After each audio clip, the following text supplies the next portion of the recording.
This conference will now be recorded. Great. And I'd like to introduce myself. I am, for those of you who have not met me yet, I am Jennifer Belisle. I'm the Programs and Agency Services Director for Channel One Regional Food Bank. And the Channel One Food Shelf is one of our largest, most premier programs here at the food bank. Um, and I'm going to introduce our featured speakers and presenters this afternoon, Nora Gordon from University of Minnesota and Kanko Akapovi from University of Minnesota Extension, and one of Channel One Regional Food Bank's Board of Directors. So Nora and Kanko, welcome, and I'm going to turn the presentation over to you. Thank you. Kanko, I'm going to let you just take it from here. Yeah, thank you, Jennifer, for the welcome. So we're going to kick off this meeting today with talking about food insecurity, what food insecurity mean to us, and what food security, on the other hand, mean to people. So let's start with the basics of food insecurity and why we're doing this work. So we do this work as food shelf to serve the community and individuals that use the food shelf, who are often referred to as food insecure. So what is food insecurity? Food insecurity is a federal measure that is concerned with each household ability to provide enough food for each member of the household to lead a healthy lifestyle, active lifestyle. And food security, on the other hand, is about having plenty of nourishing food to eat. Food security means we have enough good food to make a well-balanced meal for ourselves, but also for the people that we care for. A balanced meal will have items from the 5 food groups, and the 5 food groups are the fruits, vegetables, grains, dairy products, and protein products. All right, somebody's thing is ringing there. So it is often the difference between having food available in your refrigerator and relying on convenience, prepackaged, and expensive food to get by. And again, there's little doubt that in our current food system, healthier, less processed food are costly, while heavily processed food, packaged food, is less expensive. I can give you an example of an apple and junk food, as we'll see in the picture. My screen is kind of frozen, so I don't know if the picture of the junk food is showing. It is. Okay, all right. Okay, so as you can see on the picture, there are a lot of colorful bag of potato chips and food that are necessarily not healthy. They're energy dense but not nutrient dense.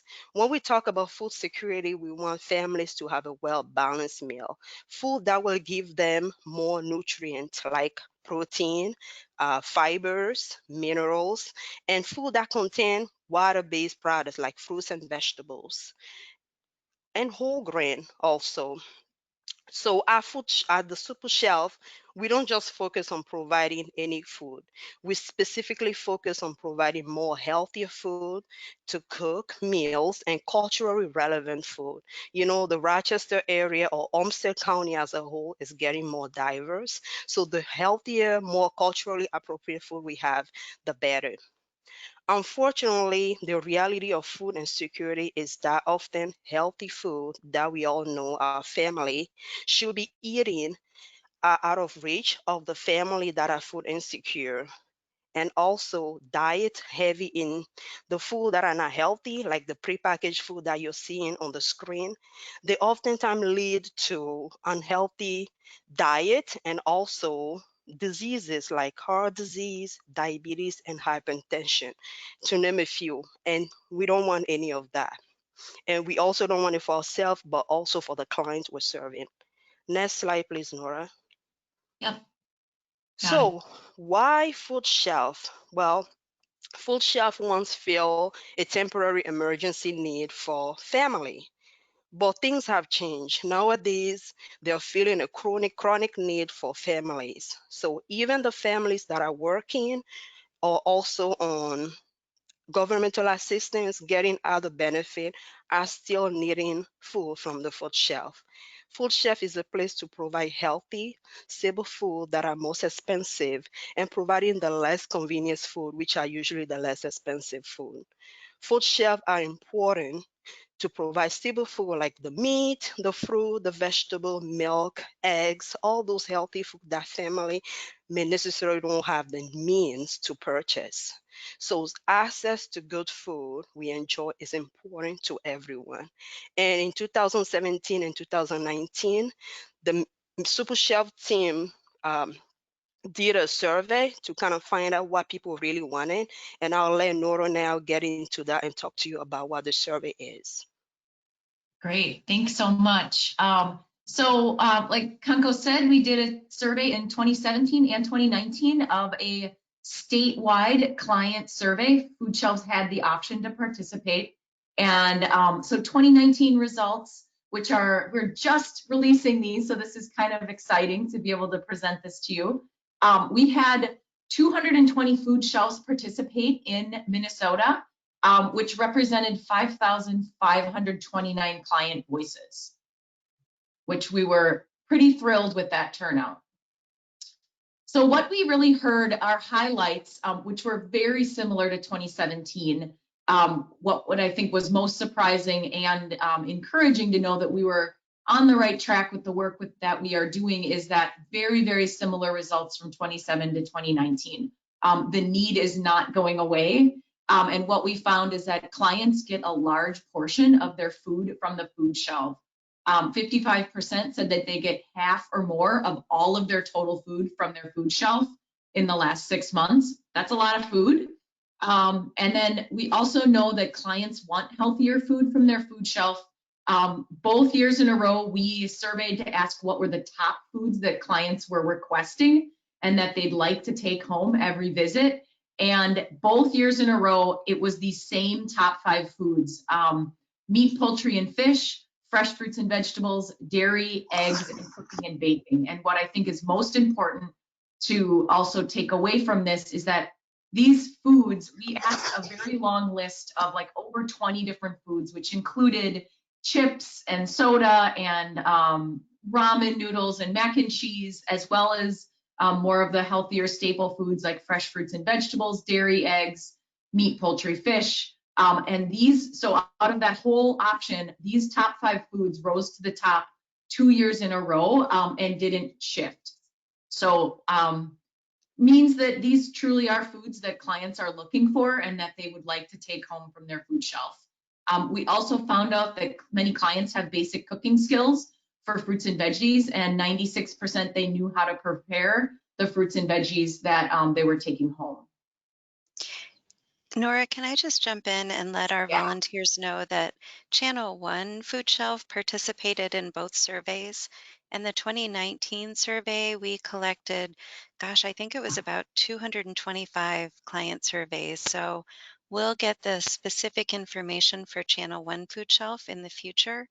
But know that clients here in Rochester and in Olmsted County were a part of that, those results that Nora was talking about. Yeah, that's a really great point to make. Thank you. So I want to just take a step back for a minute and give you some foundation of how we got to this place. How did we get to be here presenting SuperShelf to you? So I just want to congratulate you and say that there's been a lot of really excellent work going on behind the scenes at Channel 1, between Channel 1 and SuperShelf, to transform Channel 1 Food Shelf into a SuperShelf. And the funding, so it's in tandem with this large remodel that your food shelf is also going through, which is really exciting. I had the pleasure of being there last week, and it was really exciting to be in this new beautiful space. So the funding for the remodel was approved by the Channel 1 Food Shelf Board of Directors in July. And when that was approved, it was really the expectation of the board that the food shelf would transform into a food shelf alongside of the remodel. This was really important to them because SuperShelf is evidence-based. meaning that there's research behind it that shows that following SuperShelf and doing the methods are leading to healthier client outcomes and changes at the food shelf. This is part of a much broader statewide movement.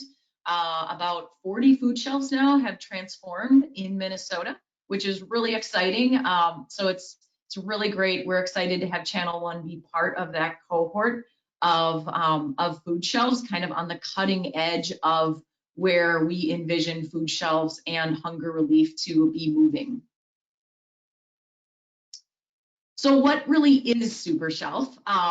SuperShelf is a collaboration between several partners in Minnesota, University of Minnesota, the Food Group, which is another food bank, Valley Outreach, which is a food shelf in the Stillwater area, and health partners all collaborate and kind of develop the first methods of SuperShelf. And our mission is to work together to transform food pantries, creating welcoming environments for communities to access healthy and appealing food. This photo you see is of White Bear Lake area food shelf. They were an early SuperShelf champion, and what I think stands out most about this is the first thing you see when you walk into the space. You see fruits and vegetables. It looks abundant. It looks a lot like a market or a little farmer's market, and I think really sending that message that you have fruits and vegetables and healthy options sends a pretty clear message at the first get-go when clients walk in the door.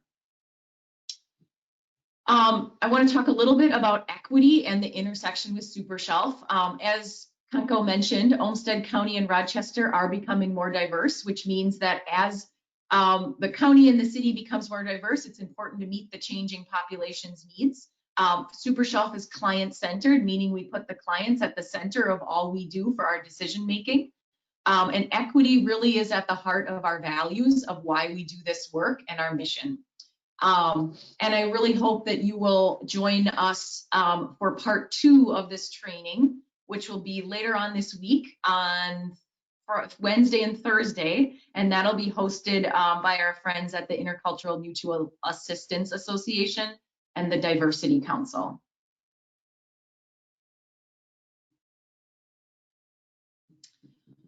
So what does really SuperShelf do? We work with food shelves to create an environment that is client-centered, that promotes and respects individual choices. We help increase access to a variety of healthy and culturally appropriate foods. We do a lot of reconfiguring of the food shelf layout, so that would be happening in tandem with your really big remodel that's happening. And what we're trying to do is give more prominence to fruits and veggies and less processed foods. We do a lot of work to merchandise, much like in a grocery store, to showcase and promote those healthier, better foods. We also meet specific standards, methods, and values, and that goes back to the research behind SuperShelf. It's important that we are talking about the steps and going through all those steps, which I'm going to tell you about in a little bit, that both Christopher and Jennifer and the rest of the Channel One team has been working really hard on.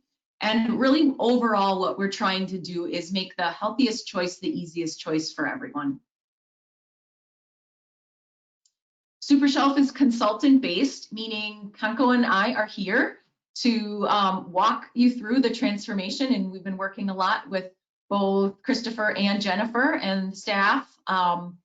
So we are led by values. Our values really drive all the work that we do, and those values are good food, respect for all, collaborative partnerships, evidence-based practices, and systemic thinking. So this is a kind of a busy slide, I will admit that. There's a lot going on here, and what I think I really want to point out in this is that this is our 6 steps that we use every SuperShelf transformation. These are the steps we work through on a systems change level with the food shelves we work with, and what it's really doing is this stepwise process that starts at the very bottom in this dark blue with the foundation of our values that drives our work. After that, we start to look at increasing access to a variety of more foods and specifically more healthy foods.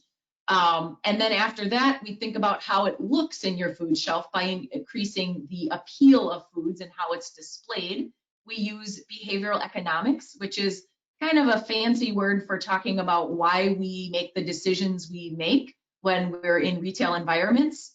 So we're going to talk a lot about behavioral economics and nudging a little bit later. But it's really about making a healthy choice the easy choice, and yeah, making it just a more appealing environment. And then steps 5 and 6 alongside of it, those happen in tandem to think about more of the sustainability and longevity of the project. So what to expect as you start to get into this is an important question. As you know, there's a large remodel happening, which is exciting. You've gotten new coolers and shelving and produce displays. It looks really different and beautiful. There's going to be a new layout, so there's all new shelving, and it's going to look a lot more like a grocery store. We'll use a lot more techniques borrowed from the grocery industry, like merchandising, to display that product. There'll be some new foods offered on the shelf eventually. We're working on building that out. Foods will be in categories, which I know you used prior to this as well. You've been working on adopting this for a while. So those are going to continue. And we're also going to use a shopping list to guide the food distribution for clients. And I'm going to show you an example of that in just a minute. Nora, I'm going to jump in again. Just so you guys know, Christopher Zollner, first of all, is the world's most amazing food shelf manager. And he has been taking us through this transformation behind the scenes all summer. So the shopping list, for those of you who have volunteered with us, packing boxes and taking them out to clients' cars over the summer, that was in preparation for this transformation. So making sure that we were putting the right mix of food into the boxes, and the amount of food that was going out in the boxes was really getting us ready for this. So in some respects, you've already seen what we're doing. You just didn't know about it. So thanks, Nora. Yeah, that's a really good point to make, that I think a lot of things have been happening at Channel One behind the scenes in preparation, such as the food categories. I know you've been working off this list for a while. This is just a way to group products together on the shelf, much like in a grocery store. I like to give the example of, if you went to a grocery store on Monday and wanted flour, and it was in the cooking and baking aisle, and you found where the flour was and you brought it home, and then on Thursday you realized you ran out of flour and you needed to go back, and you went back and you couldn't find it in that aisle, and all of a sudden it was in the grain section. That might be a little confusing or maybe frustrating, because you just want your flour and you want to go home. So we really try to stay with those same categories with the food on the shelf, where we put it, and have it stick to those categories, because that helps not only you as volunteers know where to put it, and staff know where to put it, so when they need to reorder, they know how much is left, but it also helps clients feel like they know where products are, and gives them some autonomy in the shopping process, which is really important. So just to say that those food categories are going to continue as you move into reopening. So this is an example of a shopping list. This is just a blank example. Your Channel One logo will be on this shopping list. It's a double-sided piece of paper. It's broken out by the categories, and this is something the client will be able to use as they walk through the food shelf. And it's also something you'll be able to use as a volunteer to help you know what clients get to take home as well. So it serves as a guide for both. And with that, I'm going to give it back to Kanko. Thank you, Nora. So, much of what we do at SuperShelf is based on positively influencing choice to make the healthy choice the easy choice by a form of behavioral economics that we call nudging. So, behavioral economics is the science behind why we make buying and spending decision, and it's the backbone of the SuperShelf method. So behavior economics are used everywhere in retail settings like grocery store, like Nora mentioned, and other retail grocery store to get you, the consumer. It's a way to kind of encourage you to spend more money and buy more things that you don't need. Um, I often give the example of getting milk. You know, to get the milk at a grocery store, you usually have to walk all the way to the back of the store to get the milk. And the refrigerator are not back for just for fun or for any reason. They're put there purposely, so you have to walk through all the aisles before you get to your gallon of milk. And oftentimes you'll walk out of that store carrying more than that. So you carry maybe 4 or 5 items that you probably didn't need it or didn't even think about before walking into the store. At SuperShelf, we apply the theory of behavior economics. It's the same way to nudge the shopper toward healthier choice, just such as getting more fresh fruits and vegetables and whole grain. So what is a nudge? Nudging is a way to gently nudge someone toward making a certain decision or behaving a certain way. And nudges are all around us. As you can see on the picture, there's an example of the speed register and the sign next to it that's showing the actual speed that you're supposed to be going. And again, even though there is no one enforcing the law or giving a speeding ticket, you're kind of like compelling. It's kind of compelling you in a way and nudging you in a way to respect the speed limit. That happens to me all the time. Whether I'm usually a very good driver and going the speed limit, but again, because the signs there and nudge me to kind of take a look at it and make sure I'm going at the appropriate speed. The recycling bins too also are set up in easy or accessible places. They kind of help us and nudge us toward recycling and not littering. So these two non-food related examples from the community are something that we see very often in almost every community that we live, and also in Rochester, they have those examples too. You may not even realize that these tactics are influencing your behavior, but they're there to help you and everyone else live healthier and safer lives. And then again, you notice that none of these nudges are demeaning or demanding, but they're rather there as simple reminder to help you and guide us into doing, you know, uh, behavior that we necessarily don't perceive. And next slide, please. All right, so our automatic intuitive decisions making process is guided through common expectation and certain code. For example, the common expectation to get French fries alongside burger that you order at a restaurant. Very infrequently, you'll ever see a side salad or a piece of fruit that'll come with your fries. That will come with your burger, excuse me. It's usually the fries as a default option. In fact, if you want to order a side salad or a piece of fruit, you have to kind of go out of your way or even pay extra to get the side salad for your burger or the piece of fruit. So what will happen if a salad was the new default with a burger? If that become automatically, it come with it, it will likely be hard, for people at the beginning because it's new. They'll complain about it because it's out of the norm. But over time, it kind of become the norm. The consumption of fries will likely be reduced if it was the case, and then it would be more acceptable to eat more servings of vegetables, which will be positive, healthy nudge. So you are not taking the option away, to order the fries, but it's just an easier choice to choose the side salad or the piece of fruit. And we apply the similar healthy type of nudge in SuperShelf. Next slide, please, Nora. So there are different ways that you can, provide healthier choices at your food shelf through nudging. Nudging includes positive reinforcement and indirect suggestions to encourage better choices. It does not include commanding directions, legislation, or enforcing. We're not the food police, nor do we wish to be. And again, nudging at the food shelf kind of shift people choices in a predictable way without taking away the choices.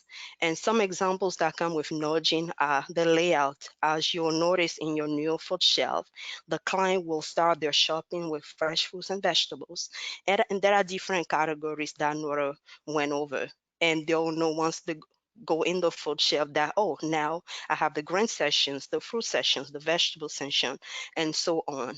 We use merchandising too, the placement of the food, how it's laid on the shelves. You'll notice the healthier food will be at eye level and the unhealthy food will be at the hard to reach places. Like your syrup, you might see them at the bottom of the shelves and they're put there for a purpose so the client won't necessarily pick them first, but will pick whatever is on the eye level. There will be beautiful signages to make the food shelf look more appealing and beautiful, just like a grocery store. Next slide, please, Nora. So nudges are not mandated, you know, they are always positive and meant to influence without being noticed. So while we want to help our shopper get a healthier food they can while they're in our space, we never want to eliminate a choice. We simply want to give them the less healthier choices space, you know, just like the bakery items. They'll still be there. We're not taking anything away. Everything that you have been serving in your food shelf that you used to see in your food shelf, they all will be there. But again, we're going to give more priority to the healthier items and give less priority to the unhealthy item. Now I'm going to turn it over to Nora. She has an activity that she's going to be doing with you. So if you can please get a piece of paper and pen. Yeah, thank you. So yes, it would be very helpful if you had a piece of paper and a writing utensil. I'll talk a little bit while I'm waiting. I've had a couple people need to go grab that. But what I'll say is that we're going to do a shopping experience, two different experiences. The first experience is kind of more of a traditional food shelf, not a super shelf, but more of a traditional food shelf you'd see serving clients. And then the second example or scenario is of a super shelf. And what you're going to do is pretend that you're a client shopping for your food, and we're going to walk you through a series of shelving that you'll choose your food off of, and then we'll have a little discussion around it. So our first scenario, if my slide will advance, there we go, is a traditional food shelf. And what I'd like you to do is imagine that you are a client shopping at this food shelf today. You're a household of two, so good to know that you're shopping for two people. And you get to choose a total of 10 pounds. So you can't go over 10 pounds, you can take up to 10 pounds, and know that on the slides I'm going to show you, each food is labeled with its weight. So when you are writing things on your list, essentially think about when you write it on your list, it's like you're putting it in your shopping cart. So you're going to shop the food shelf by writing it on your list and shopping the shelves, but know that you have to stay within 10 pounds. And then at the end, we'll check you out and make sure that you are within your limits. Okay, so welcome to our traditional food shelf. Please be respectful of all the other families that are shopping here. We have a lot of people that are trying to shop and get through. Please don't take any more than what you need. All right, so here's our first shelf. You can write on your list if you'd like to take the item, just jot it down, and you might want to write the pounds or the weight as well so that you know what you're adding up at the end. So some of the first items we have are peanut butter and jelly. We have tuna, mac and cheese. So any of the items on any of these shelves that you want, please write it down on your list. Know that there are many families behind you though, so we do want to keep moving.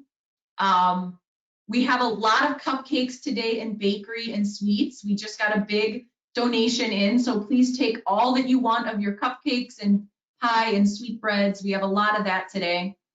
I do see that we have pancake syrup and mix, pancake mix. I know a lot of people like pancake mix, so make sure you get that in your cart.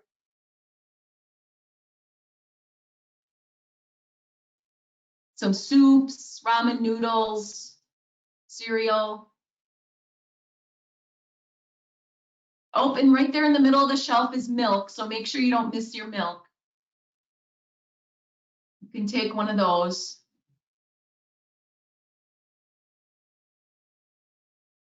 Okay, I'm going to give you just a few more moments to make your decision on this shelf, and then we'll move on to our second shelf.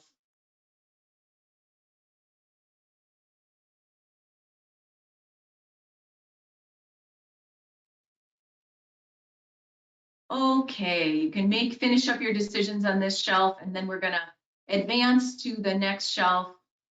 All right, so here's our next section. We have lots of bread. We just got in some sliced bread and buns and hamburger buns. We'll have lots of that, so make sure you take all that you'll use. We have lots of that. I also have several types of pasta, rice-a-roni, nuts, mustard.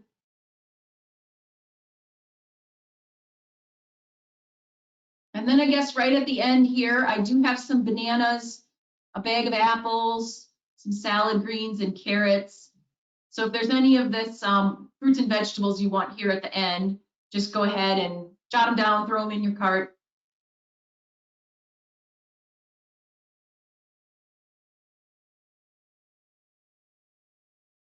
Did you see that we have lots of bakery? Did you get enough of that? Just want to make sure you saw that part. All right, so just a few more moments here you have to make your selections on this shelf. And then, all right, I am going to advance the slide. All right, so did you stay within your 10 pounds? I'll just stop and say that we'll do the second scenario and then we'll do a little bit of debriefing. So in this section here, just know that, make sure you stayed within 10 pounds as that's our limit. And thanks for coming to this food shelf. We'll see you again in a month. Okay, so now I just want you to take a little bit of a deep breath, because when we do this experience, sometimes that's a little stressful for people, because I was purposely moving you forward at a little bit of a fast pace to get through it. So if you have any lingering anxiety or if you felt any pressure, just let it go. Know that we're going to move on to the second scenario. And now you are shopping in a super shelf. So you can flip over your paper so that you keep your baskets separate. So this is a super shelf. Same conditions though, that you are a household size of 2. And you're going to see shelving again, very similar. And the numbers you can take are listed on the shelf. It'll be clear when I advance the slides, I think. So welcome to SuperShelf. We're really glad that you're here. And if there's anything you want or that you need help finding, let us know and we'll help you find it. All right, so here's the first shelf. Lots of different produce here on the top. Please take all that you can use. We have apples and salad greens and carrots and bananas, onions. So however much you can use, please just load up your cart with it. There's plenty of produce for everyone. Lots of different options. And then you can continue shopping when you're ready. Right after that, we have canned fruits and veggies. You can choose up to 5 of those. So all those you see listed on the shelf, choose up to 5 cans of those. We have lots of grains. You can choose 4 of those. And then on the bottom, we have protein. You can choose up to 4 of those. And it looks like we did just get some rolled oats in and some extra pasta. So if you'd like to take some of that, please do.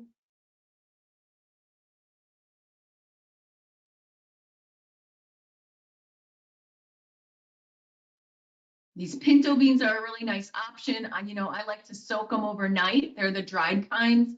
I like to soak them overnight. I throw them in my soups, in my stews. It's a really nice way to just get a little extra into my soups, which is really nice in the winter. And Nora, someone added in the chat that half a gallon of milk weigh 4 pounds. So I just want to make sure that everybody understand that with the super shelf, now the second experience, you don't have to worry about getting only 10 pounds. Thank you. Yes, very good distinction. There's no pound limit here. You just get to choose what it says it on the shelf here. So if it says choose up to 5, you can mix and match 5 different items off of that shelf, however you would like to select them, your choice. Okay, I'm going to advance the slide. All right, this is our last section here. We have some cooking and baking items. We have flour, maseca flour and jelly, oil. You can choose up to 4 of these items. So you can write them and put them in your cart. Make sure you grab your milk over on the side. Don't forget that if you would like it. And then at the bottom here, it does look like we have some different snacks and beverages and some side items. If you'd like a few of those, please help yourself.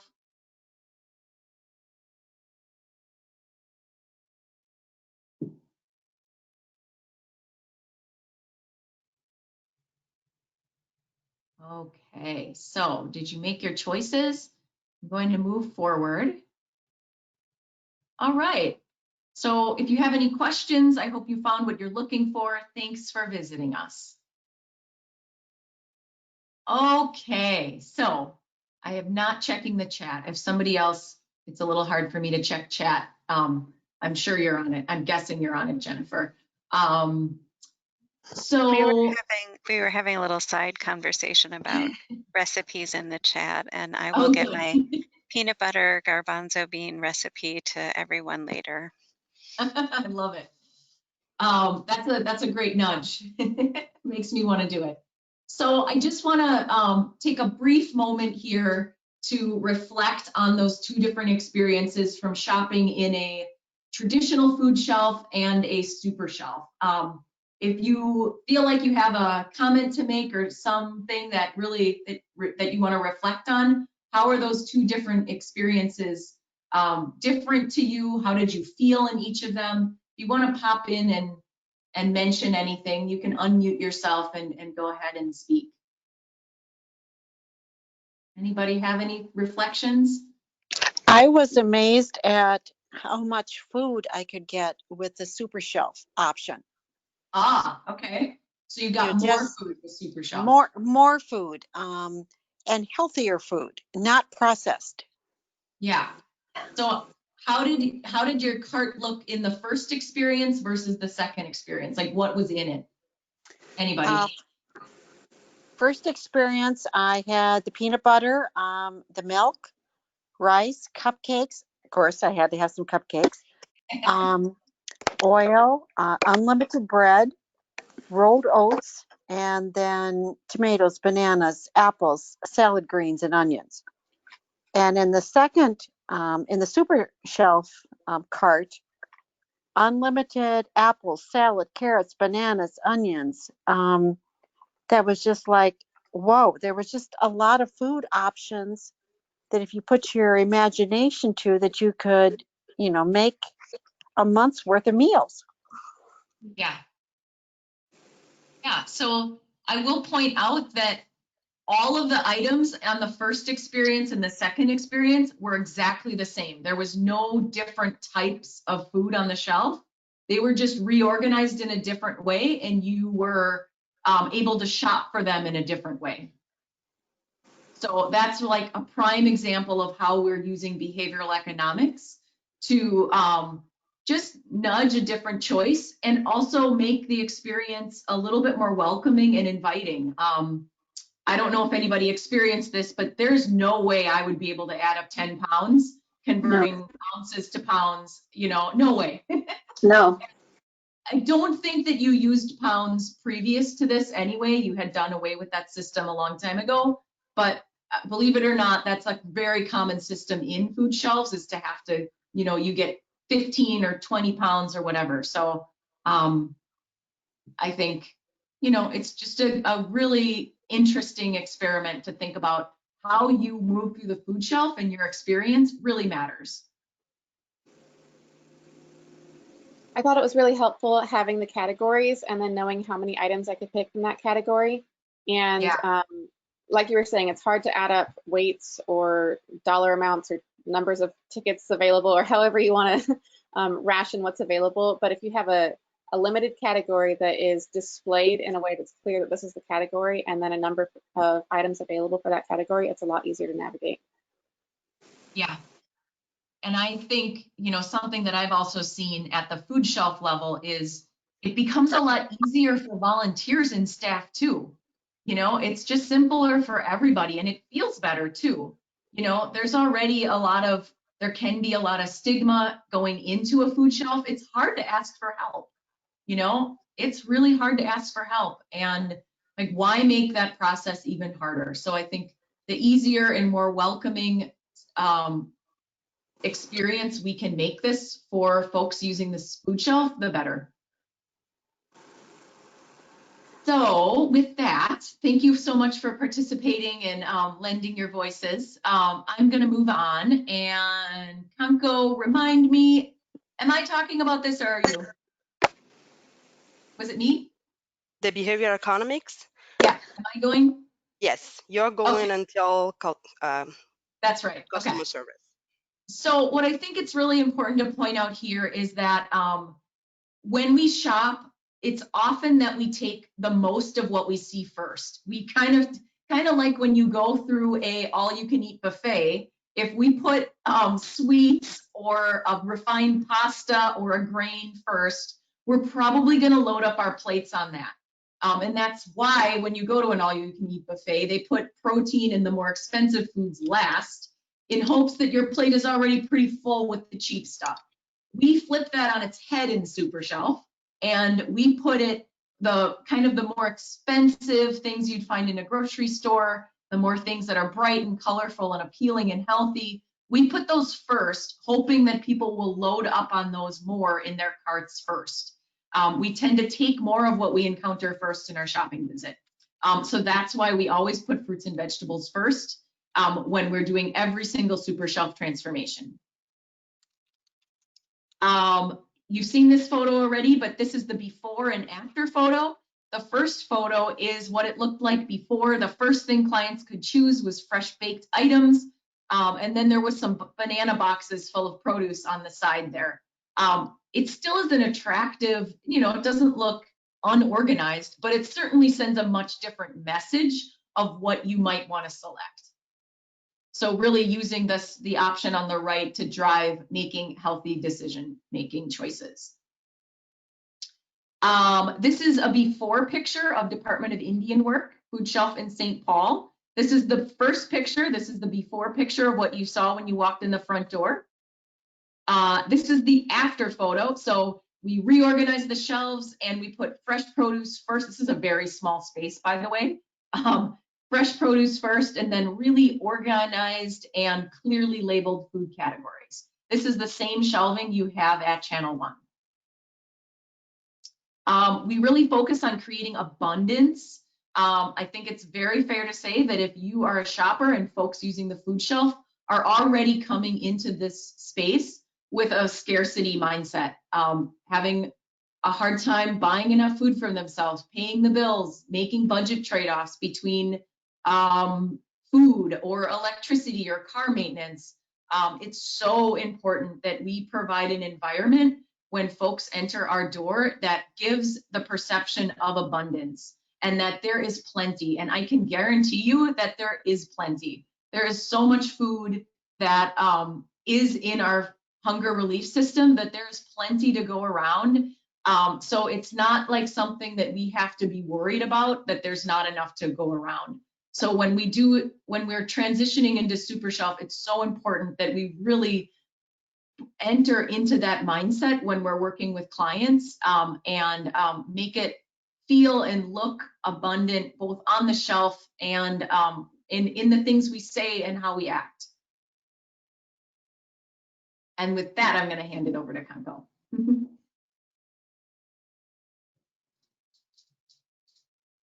Oh, you're muted. Sorry. All right. So, one of the biggest way that you as volunteer can help, and even staff can help nudge our shopper to a healthier choice, is by providing them with the best customer service possible when they are inside the food shelf. Providing a smiling face, a positive greeting, or saying, "Oh, I love black bean." Like, Jennifer, can someone buy the can of garbanzo bean? They don't know what to do with it. You can share that recipe with the peanut butter with them.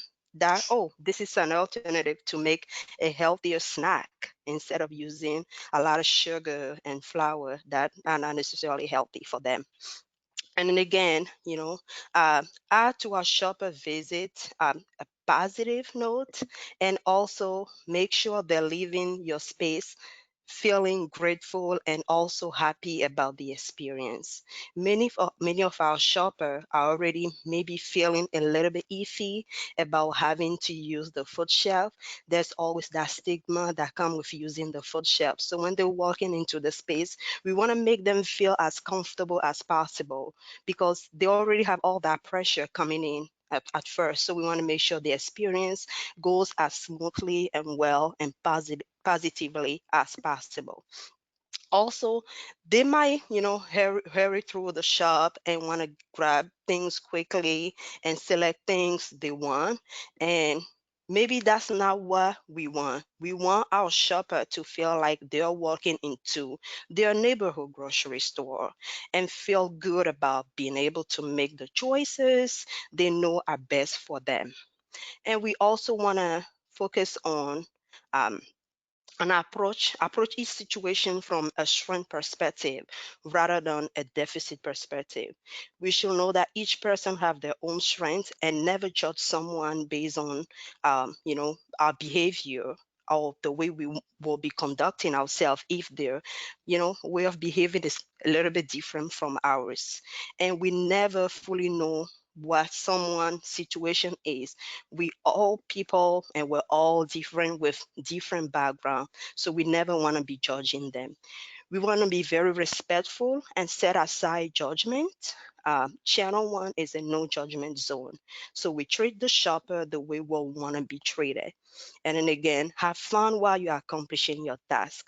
It's amazing how much people enjoy their work, and they can improve the feeling of the environment when they're all positive.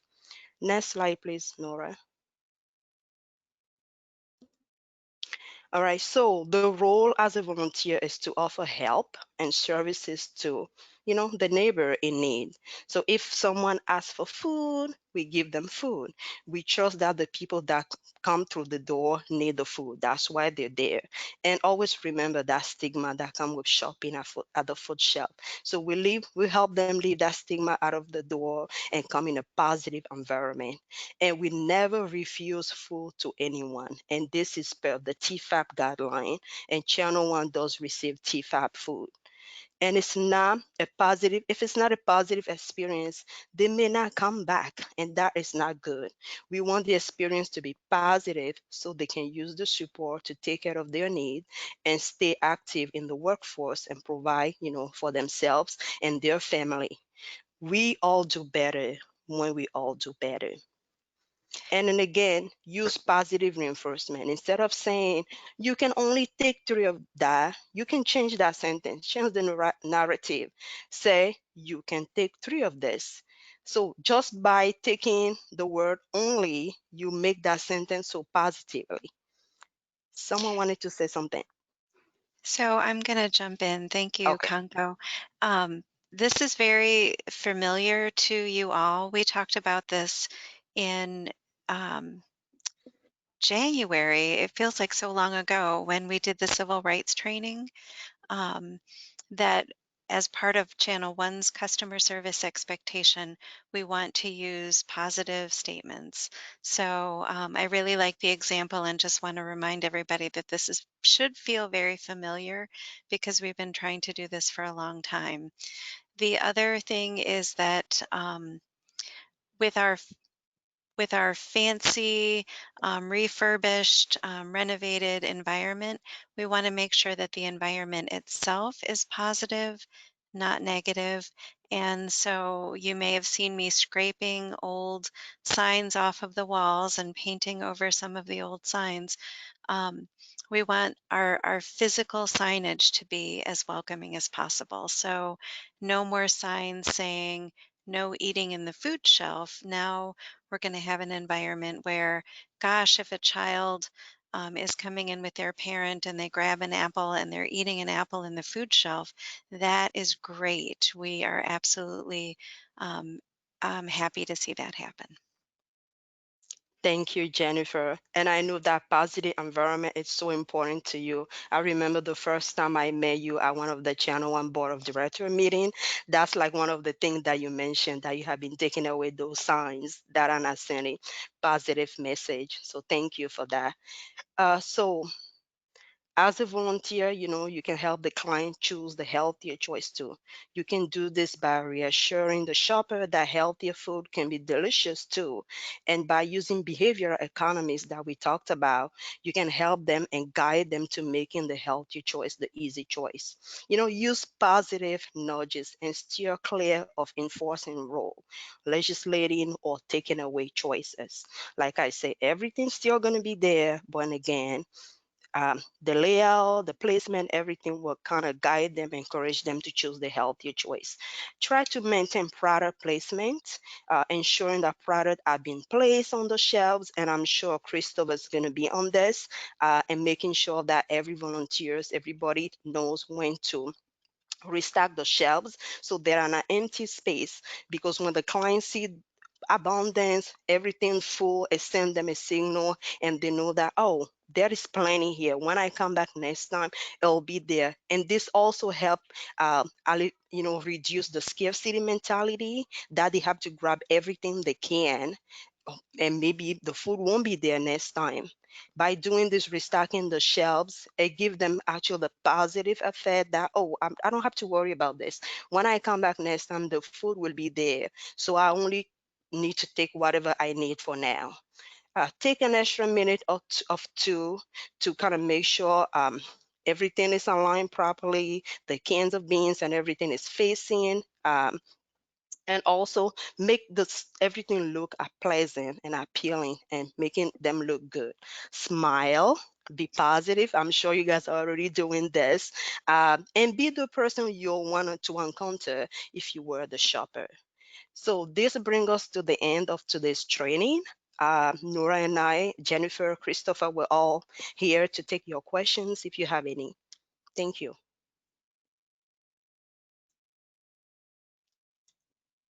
We've been having a lively chat off in the chat box. For those of you who can't see that, David put the definition of TFAP, the Emergency Food Assistance Program. We've been having a little side conversation about recipes and recipe cards and how to make those nudges for folks.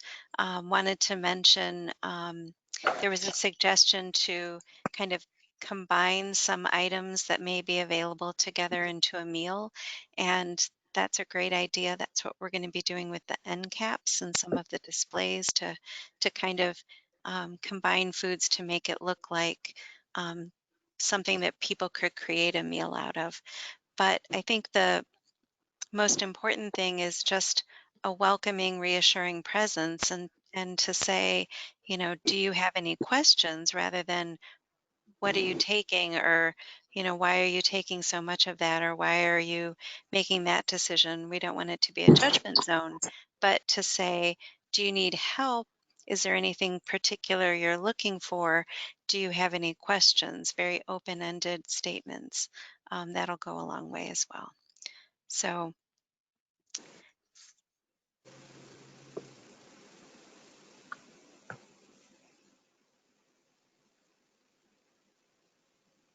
what questions or things does this bring up for our volunteers? What's on your mind? I am very grateful for this presentation because this gives me an idea of how to approach clients in a different framework of mind. And I mean, I'm amazed at what you have planned out here for the super shelf, that this is just a whole total reworking of our approach. And thank you very much, because it's given me a more of an impetus to participate. And these clients are my neighbors, they're my friends, they're how would I want to be treated? Thank you very much. Thank you. Thank you. Jennifer, Yeah. I have a question. The question is, first of all, the people that, are you still taking like food donations? And what happens to those when the average Joe comes in with, or you know how we used to collect food and donate it to the food shelf? Do people still do that? Or is it money donations now that goes to buying the food? The Channel One Food Bank is not taking canned food donations right now, because of our staffing and because of Mm-hmm. just trying to keep the facility as streamlined as possible. We are taking financial donations and then using that to purchase food. And that's a great question because um, while canned food donations are very important to most food shelves, right now there's a tremendous amount of TFAP food, CARES Act food, other grants coming in to purchase food. So financial donations give us some flexibility to buy the items that aren't coming through those food streams. So you'll see, for example, on the shelves, we have a spot for Maseca flour, which is so important to our Hispanic neighbors. We might Mm-hmm. not be getting that donated in a canned food drive, but we can go out and purchase it for our Hispanic neighbors that are coming in and shopping. I've got to say how this food shelf has evolved almost brings tears to my eyes. I was a consumer many years ago, and I was also on the Olmsted Community Action Program Board, and we did some funding for the food shelf. And I wish all the people who started the food shelf and were really involved with it over the years could see how it's evolved, and all the wonderful things that are happening now, and how it's become for everyone in the community and so diverse. And I'm honored to just be a volunteer in it now. And I just wanted to thank you and everyone involved with it. Really, it's fabulous. Thank you. Can someone speak to the language we're using? Because aren't we trying to get away from the word client? Yeah. Can someone speak to that quick for our volunteers? I think that's important. Yep. So part of our thought transformation, along with our physical transformation, is to refer to the individuals and families who come into the Channel One food shelf as shoppers instead of clients or participants or customers or consumers. Shopper feels like a more welcoming term. And we'll make sure that you guys all have a copy of our Channel One Food Shelf mission statement that we've written. A lot of that is in the document that outlined the training that you guys are attending today.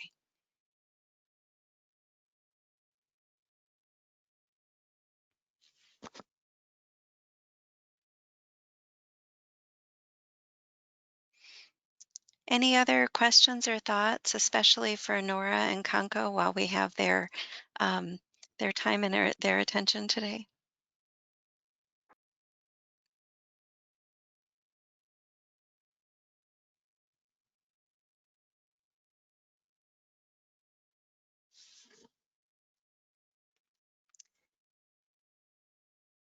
Well, I've always heard that the real test, there's no test to this training.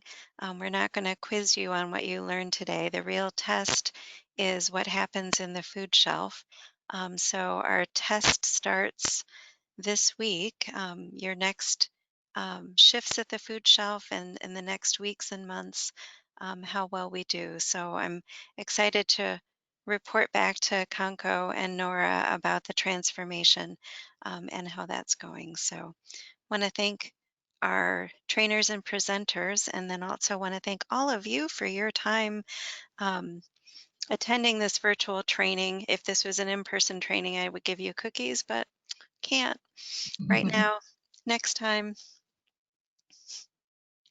I'm going to go ahead and end the recording, and